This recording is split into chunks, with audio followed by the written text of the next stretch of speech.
Ask the streets. Ask the streets. Ask the streets. I like that one.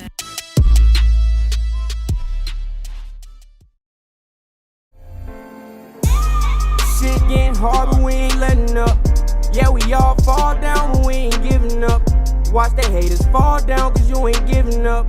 Can't keep your head down, lift your spirit up. Shit getting hard, but we ain't letting up. Yeah, we all fall down, but we ain't giving up.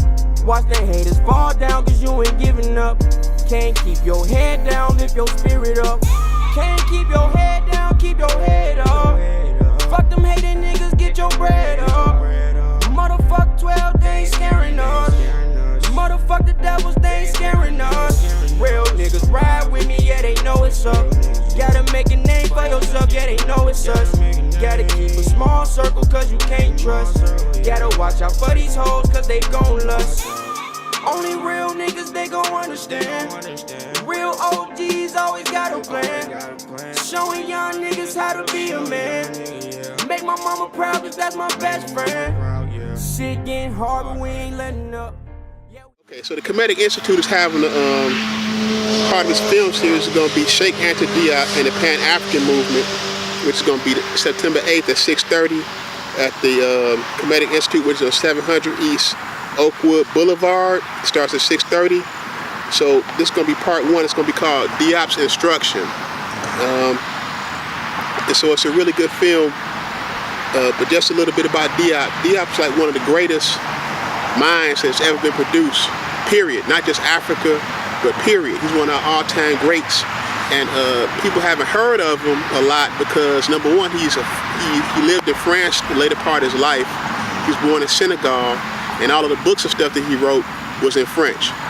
Okay, so he was born in Senegal, and he had what was called a colonial education, which means it was kind of like the French took over Senegal, and they gave a separate but unequal education to the Africans, and then they gave like a better education to like the French people. So he was a standout in school and all that stuff. And if you read the book, one of his books, he has African Origin of Civilization, Myth or Reality. He said that when he was a little boy, it was a totem in his town. And it had hieroglyphs on it, and it had like other scripts on it, and it was like a Rosetta Stone. And he said that's the first time he had ever, it was words on it that corresponded with hieroglyphs and Wolof. And so that was his first exposure to the Mother Nature. So eventually he goes to France, and he gets an education there where he gets a master's in chemistry. He gets what's the American equivalent to a PhD, and then he becomes an active nuclear physicist. All right? Nuclear physicist? He was an actual nuclear physicist. Okay, so one of his projects, well, what he's most famous for in our community is his participation in what's called a UNESCO conference in 1974. He had a protege with him named Theophilo Banker. Okay, so they went to this conference. Okay, and it was about the let me pull this out. And it was going to have all the top scientists in the world, and it was going to show the African origin of humanity. They were also going to talk about the Meroitic script and the decipherment of the Mother Nature. Okay, now you can get these for free. All right, and it's 9 volumes.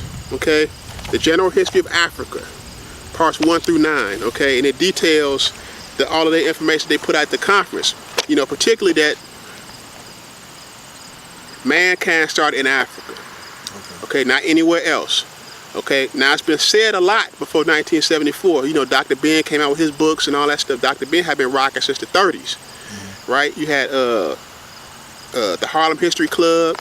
You know, you had all those brothers in New York. There was already Arturo Schomburg, all those guys that were already on that.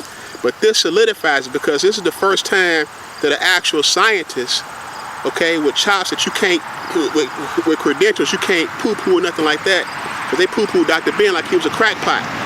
You know, but Diop, you couldn't do that because he was an actual nuclear physicist. So he put scientific study and research to back up the claims that we're from Africa. And he also took DNA samples from Egyptian mummies, okay, and proved they had the E1B1 DNA of sub-Saharan Africans. Okay, now he did it in his own lab. Okay, because he has his own radiocarbon dating materials and the testing equipment there. He did it. That's what I'm talking about. He did it. So and then people that don't know about scientific proven hypothesis or proven results of tests. Okay, you have to have all this scientific rigor that you have to go through to prove it. Right. Okay, and the job of other scientists are to disprove it. Right. Okay, so they're on the world stage. Peer review. Right. Well, it's more than peer review, but your job as a scientist is to try to make other people's theories fail.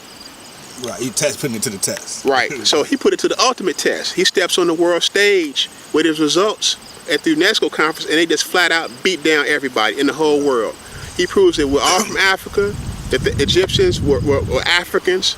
Not only Africans, but Africans that came from the southern part of Africa. Mm-hmm. Okay, and so that's huge. Now Diop is older than the term Afrocentric, but these days he get put off into the Afrocentric category. Can you touch on that a little bit? Yeah, I think he's only Afrocentric to the point that he's from Africa, but he was a Muslim, a devout Muslim. Okay, he married a white woman. Okay, so I don't know how. It's just like an American nigga, the American Negro, basically. That was just new. That was just really intelligent. I mean, but he was one of our greatest champions, though. Right. You know, I ain't saying nothing and he suffered for it. I mean, the French put him under house arrest. He suffered greatly for what he did. All right. Hold on. What you mean for exposing what he exposed? Well, they basically started bullying him. Well, yeah, because if you turn science up on its ear, one of the things that keeps us down is the thought that you never ruled a state, you never ruled yourself, and you were never anything. You never was able to build a boat or do a math problem until the Europeans found you and gave it to you. So this turns all of that upside down, turns it over. It turns it all over, and it's unassailable because the scientific work that he put into it is rock solid. Can't refute it. Can't refute it. And so I'm sure they tried. They tried, but I won't go into great detail, but the best argument that they could come up with, was, the sun turned the mummies brown because they was white. But they couldn't come up with nothing else. The DNA results were rock solid, and everything that he did, the radiocarbon dating stuff that he did was rock solid. It was unassailable. So what about as far as the Arabs, though? Because people still would look at it and say that ancient Egypt was Arabs, more Arab people, and they saying that based on today's science, saying that like King Tut had Western man's DNA. That's what they saying. That King Tut had Western European DNA. I mean, that's like saying that you and me have European DNA in us. Of course we do. I mean, I'm just thinking like, well, but that don't mean white, right? Because the original Europeans weren't necessarily white people, were they? Well, the original Europeans, okay. Everybody ultimately has an African origin. Right. Okay? Non-African people are human beings just like we are. Okay? Only thing is the environment, diet, okay, and all these other outside influences turn them from one person that you would call black into a person you would call white. Okay? Your skin color is just indicative where you are in the world. Wherever you are that's closest to the equator, the darker you're going to be. The further away you get from the equator, the lighter you're going to be. Right. Okay? The zone that you're in determines what color you're going to be. Right. Yeah. They got the skin map like that. Right. The skin map, yeah. Right. And so that's skin is race is not really scientific. You take your skin off somebody, you are basically human beings. So it's not. Yeah, you don't know who's who. You take the skin off. The skin. You don't know. Deceiver, ain't it? Right. Like right. You don't know. Yeah. You don't know. If you have questions that you would like to ask the streets, contact us at askthestreetsmedia@gmail.com. Don't forget to subscribe. Hope you liked the video. Thanks for watching.